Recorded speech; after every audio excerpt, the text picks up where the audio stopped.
Hi everyone, so I'm Lee Andrews, Head of Talent Acquisition for IBM Europe, Middle East and Africa, as Johnny said. I'm going to talk to you a little bit today about a single element of the transformation that we've been on, but I'm just going to start by taking it back a little bit and talking about how we've gotten to the point that we have today. I think the same external disruptors that have prompted our transformation are probably the same ones that's prompted digital transformations at all of your organizations as well.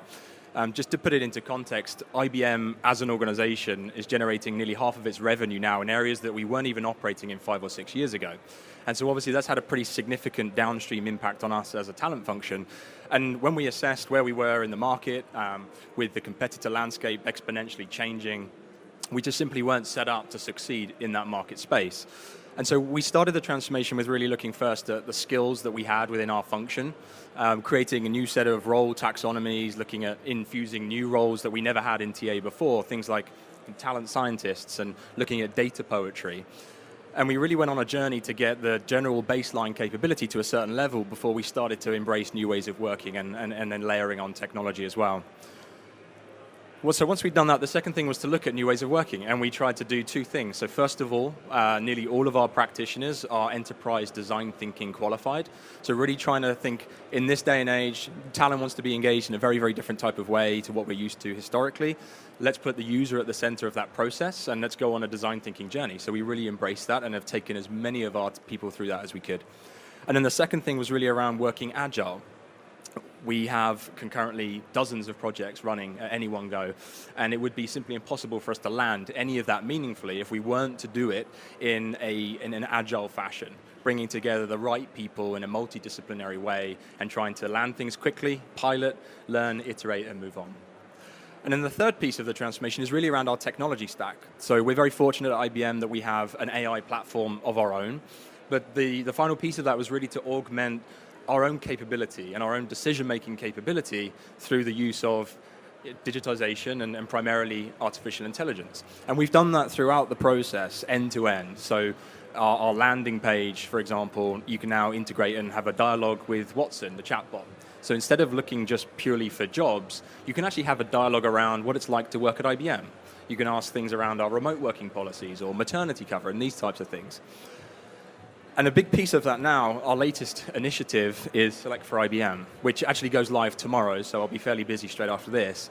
And essentially what it is it's an approach, it's a platform, and it's a series of learning, education, and enablement, which is really going to help IBM and its managers make better selection decisions, and not necessarily just in the recruitment process. So it could be selection decisions around interviewing or who we offer, but really making sure that extends beyond the candidate journey and into the employee journey as well.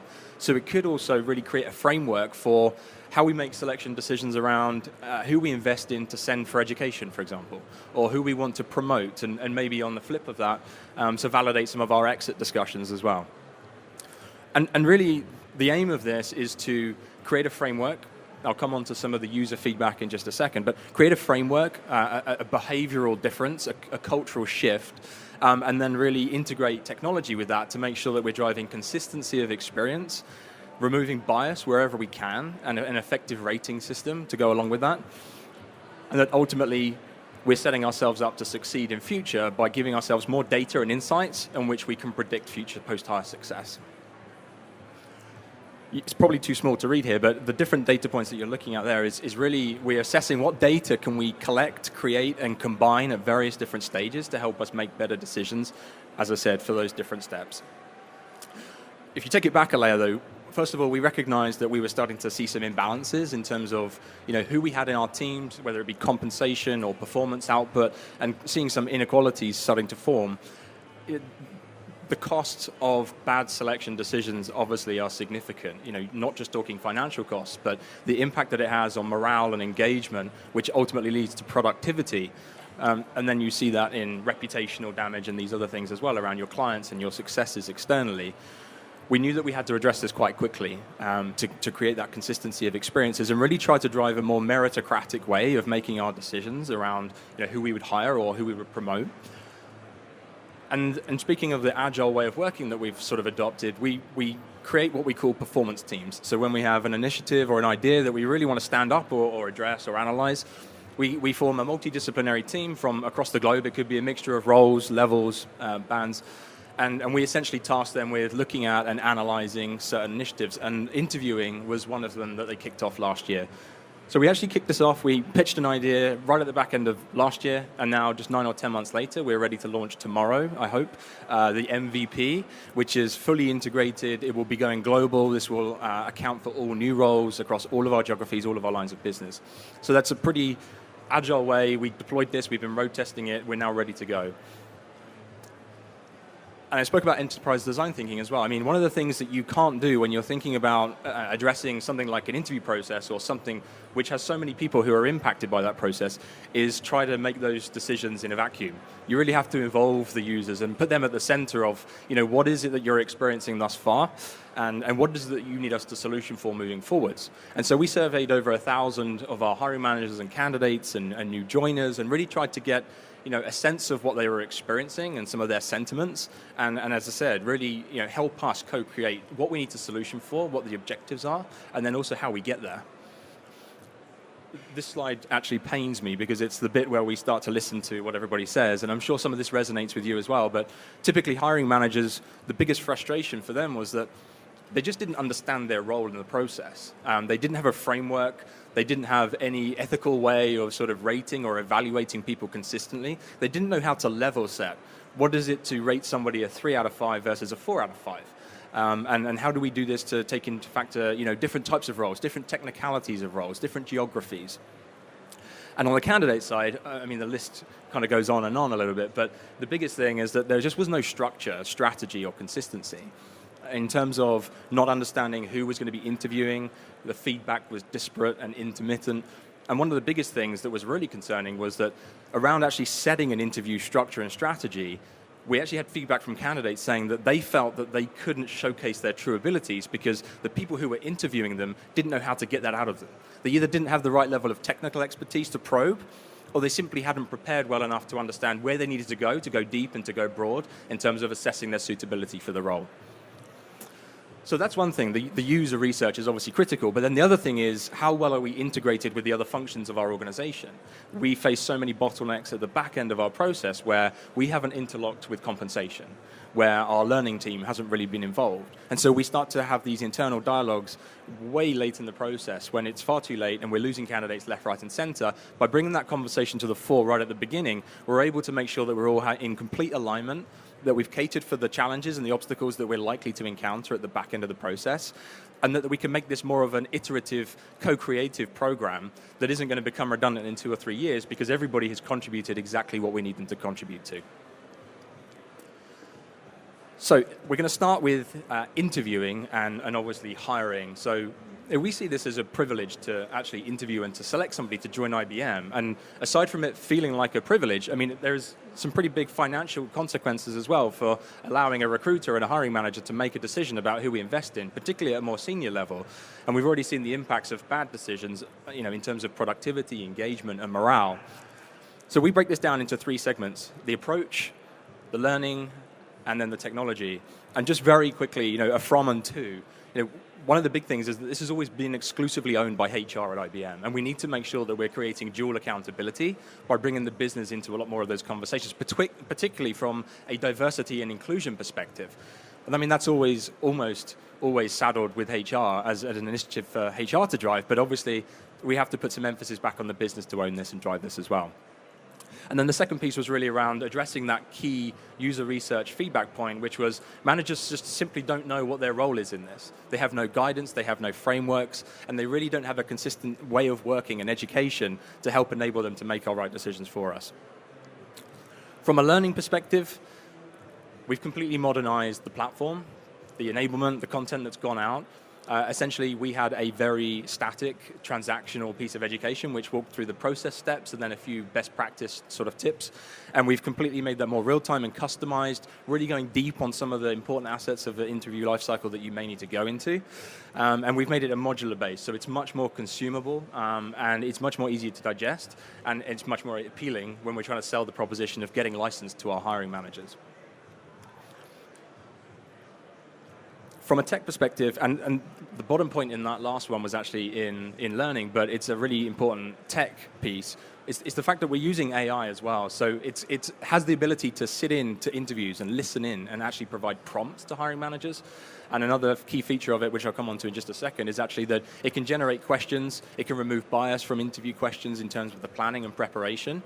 And then also you can make sure that the whole end-to-end experience is digitized, whereas previously we'd have sort of siloed artifacts or digitization at just certain touch points of the process. This is a fully bespoke and integrated suite now.